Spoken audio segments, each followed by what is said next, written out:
Hi Scorpio, welcome to Higher Source Tarot for a tarot reading for all Scorpio, Sun, Moon, Rising, and Venus. Today's reading will be a general reading. Keep in mind, I'm reading the energy of the cards, so you all have free will and should apply the guidance from the cards in the way that you see fit to your own lives. And if you're new here, welcome. I post new readings on Friday, then again on Monday. Fridays are always a general reading. Mondays are something different every week. You're just going to have to come back to see what those are all about.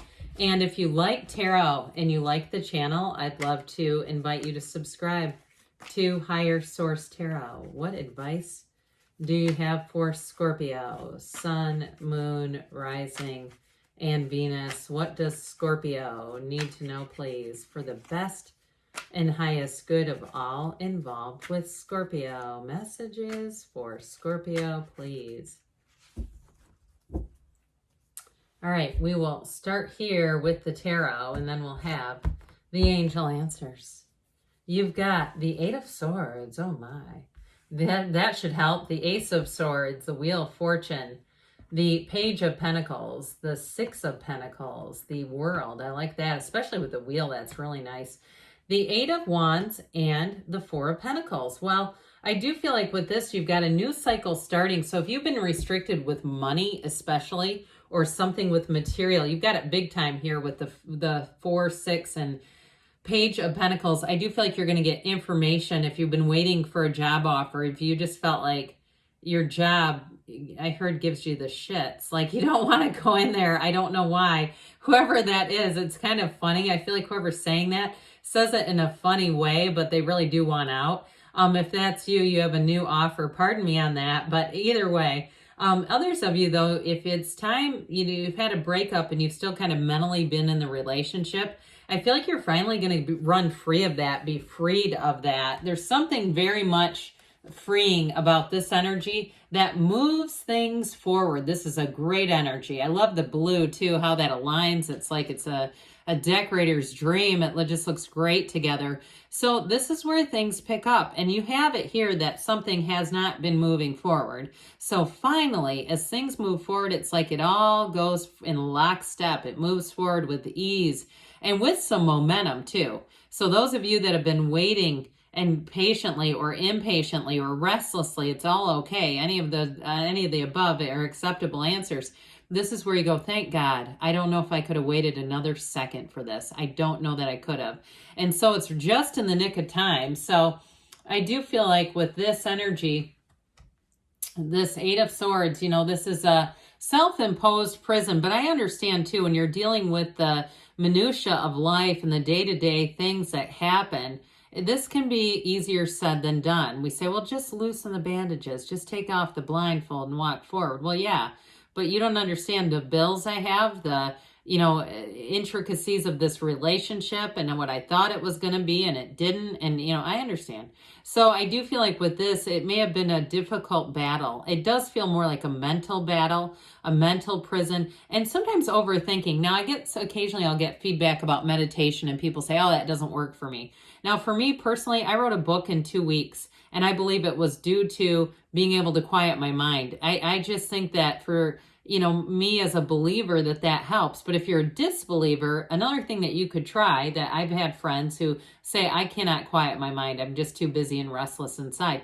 They do other things. Like I have a friend who paints, and it's like, as long as they're not actively thinking and engaged in problems that are keeping their lives feeling like this prison, they consider that a form of meditation. I mean, that wouldn't be how I would do it, but I think it's perfectly acceptable. I say, hey, if that works for you, do it.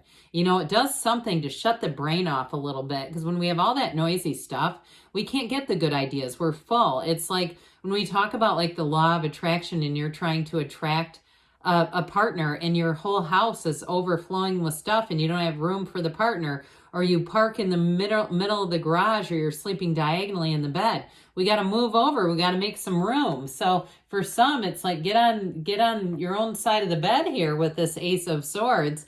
So I do feel like you have mental clarity, and somebody may come across something either like a relationship self-help kind of deal or some kind of a podcast, like a spiritual podcast that I feel like really brings you to the place where you can let go of that Eight of Swords dynamic. It's like a rebirth comes in with this Ace of Swords. This is where you have a new beginning. You have a new mindset. Your focus is shifted. It's clear. It's brighter. It's optimistic. I mean, this is not a sad card by any means. Upright swords are wonderful for communication. So if you're waiting on a job or you're waiting to hear back on something, this is where the wait is over. And I also feel like, too, if it is a job change, it will bring in more opportunities for you than you can see right now even. There's going to be even greater gifts, dividends from this one. You may meet new people because you have quite an active energy in terms of networking and meeting new people that will be helpful. So if you're also, too, trying to launch some kind of business, I feel like the research you're doing, if you're, looking to other people in the similar industry and getting their tips, because there's lots of people that want to put stuff out on YouTube about their failures. Use it. If you listen to where others have failed, you'll avoid it. You can avoid it pretty easily, those pitfalls. So I do feel like somebody here, you're going to utilize that information to your advantage. And so you'll avoid things that will possibly halt your growth. So with the Wheel of Fortune, oh my gosh, this beautiful Wheel of Life. So you have these portals, right? These two, so I mentioned the meditation thing. These are portals into the divine, so they move things forward easily because the soul doesn't struggle and suffer. It's the mind. Pain happens in life, but suffering is optional. So I do feel like somebody here, I see them packaging up suffering and like burying it. It seems almost ritualistic. You don't need to do that, but I do feel like it's metaphorical for saying, I'm going to turn over a new leaf. I'm going to move forward. I'm going to let go of this situation that hasn't really been helping me. Because with the Wheel of Fortune, this is high vibrational stuff. So once you get into this circuit, this is when things get easy. You start to bank some money. You start to have offers that come in and they're stable and you take them. And so in terms of a relationship too, I do feel like what's helping you with that Eight of Swords mentality, it's like the finality, or if there's information that comes in with the Ace, is going to help you get ready for this. Because I do feel like you have somebody who comes in and they may be new to the area, unless it's you that's moving. I keep seeing a move involved. So if you've been feeling like I just can't find anybody, look, there's 8 billion people and we're all moving around this planet. We're not standing still. So you never know when somebody's going to move into your awareness that you've just not known before. And maybe you weren't ready before. That could be a part of it too, because you really don't want to meet a new person when you're an Eight of Swords. That is not a pleasant beginning. So with this, though, it's like the perfect beginning. And it really is an exciting time. It's an upswing. Upswing is what I hear. So with the Page of Pentacles, this also, too, to me says somebody who may be new to the area. It's like they're curious and they're adventurous and they're open.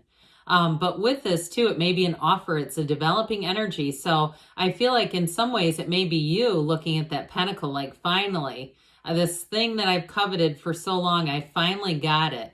Now, if you also, too, if somebody here may inherit something, like I keep getting this feeling of you coveted something for a long time. So maybe something in your family you've always wanted, like a, I don't know, a piece of jewelry or painting or a important letter or something. I just keep getting like you've gotten something. You're being gifted something that may surprise you, but I sure do feel like it's meaningful. I mean, pages are sweet energies. They're innocent to an extent. And so when we're in this energy, there's nothing like arrogance or conceitedness or, it's wonderfully open energy. It's new, it's hope, it's new, and it's good. So with the Six of Pentacles, you get what you put in. There's reciprocation going on here.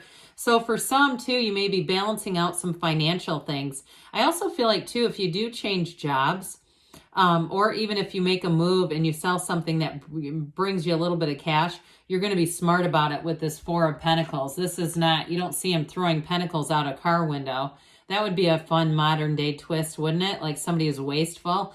So this is more like driving around with a car full of money. I mentioned that the other day to a sign. I can't remember who it was, but somebody's visualizing that, where they see themselves driving in their car. And I specifically got a Volkswagen. They're driving in a Volkswagen full of money.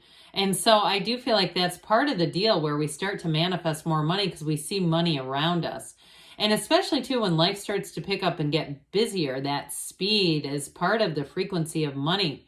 So I do feel like you've got a nice turn of events there. So the world is your nirvana. This is the pinnacle. This is an achievement. When the soul meets the world, the soul learns everything the soul and receives everything the soul has ever desired. So this is where you get that turn where you say, my God, thank God. It's a change though, too. All right. So it is a change. I want to acknowledge that. And it's a card of great success. It's a card of receiving. She's dancing in the wreath. Okay. So it's like, oh my God, I finally made it. I do feel like somebody too, if you move, I feel like somebody does a little happy dance when they're moving in. Like I see somebody with boxes doing their happy dance in their new place and just being grateful. It's like, you know, even if it's not the end game, because there may be more, this doesn't mean that, though, this is it. You've gotten the best you can. It's like, it's just part of it because we never get it done, as Abraham Hicks says. We're always evolving and we're always manifesting more. So the Eight of Wands will help with that. And it also speeds things up. So things that have been slow and stagnant, you've got two polarizing eights, the one that doesn't move and the one that says, grab onto the end of this wand, baby, we're taking off. This is the one where things fly. And so you may have to do a little bit of extra list making and organizing so that you don't get forgetful, because as this comes in, it can kind of rock you a little bit. The Four of Pentacles will help with that too, though, because this is like that stability, that discipline, that order. Like I said, that as you receive, you're going to be clear-minded about it. Now, I've been pointing this out to people because somebody complained about how this particular deck is repetitive. Well, look at how many cards. There's like 8 cards here. So statistically, these are going to repeat a lot more than these. There's not that many of those other cards. So I've seen some readers. Now, the guidance is to do it the way I'm doing it, but I'm not here to tell people how to do their cards. I've seen some mix them all together and they just use it as one deck. You can do that if that's what you like. All right, what else does Scorpio need to know? Messages for Scorpio. Advice for Scorpio, please. So, yeah, I mean, people like to tell me what to do. I'm just not in the service of telling other readers. All right, we've got remain positive. So if you feel a bit trapped, I feel like help is on the way. Improving health. So if this is mind, body, spirit, financial health, whatever it is, it's on the upswing. Recovery. You've got that twice. So if you're recovering too from a move that cost you some money or a move that cost your heart a bit, I feel like you're going to be again on that upswing. They say you've got perfect timing. They do say reconsider. So when we get that, especially too with that Four of Pentacles, be open, okay? Be open to really looking at things and not being too hasty. But good things are on the way for you, Scorpio. I love you, and I'll be back again soon.